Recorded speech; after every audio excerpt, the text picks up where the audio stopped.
I looked up from my desk, expecting 20 minutes to have passed. It had been 4 hours, and I had no idea why.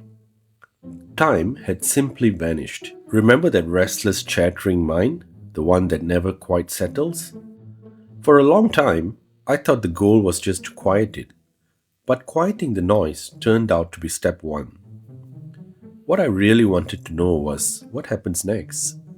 What happens when the noise stops and you slip into the zone? So today I want to share how I moved from simply trying to calm my thoughts to actually understanding the science behind that state. The one where your best work feels almost effortless. We call it flow. By the way, if you enjoy videos like this, consider subscribing to help us grow. While reading up on this, I came across an idea that changed how I think about my own focus. Transient hypofrontality, the temporary quieting of the front of the brain. It sounds very technical, but it's simple once you break it down. It just means the brain's control center, the part responsible for overthinking, quiets down for a while. I like to picture my prefrontal cortex as my brain's overbearing manager and my harshest inner critic. It's the part of me that overthinks my words, second guesses my choices, and reminds me about the grocery list right in the middle of deep work. When I fall into flow, that inner manager basically steps out for a coffee break. My brain quietly turns down its own self-monitoring. I'm no longer forcing myself to stay present. My body just takes over and does it for me.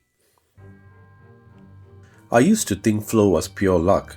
Then I came across a well-known research on what was called the flow channel, and I realized I'd been setting up my work all wrong.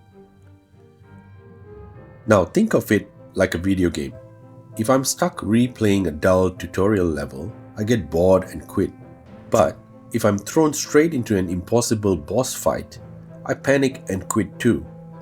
What I'm aiming for now is that sweet spot in between, a task just hard enough to stretch my ability without tipping into anxiety. This clicked for me even more when I made a video about Ikigai. To me, flow is what living your Ikigai actually feels like, moment to moment. It's that exact point where your ability meets a challenge you genuinely care about. So, how am I putting this into practice? I stopped waiting around for inspiration and built 3 simple habits into my day.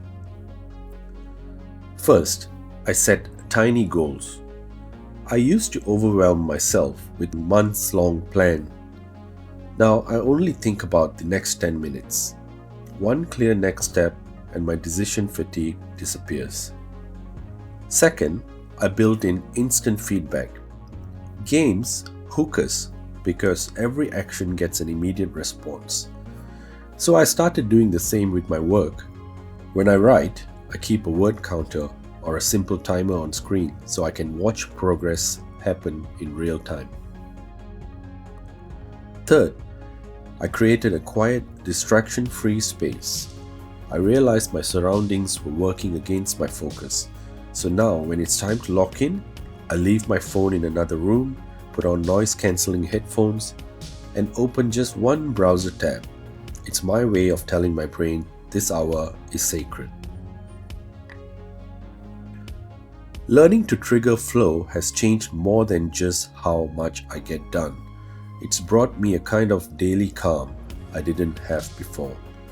I used to think a peaceful life meant removing every distraction.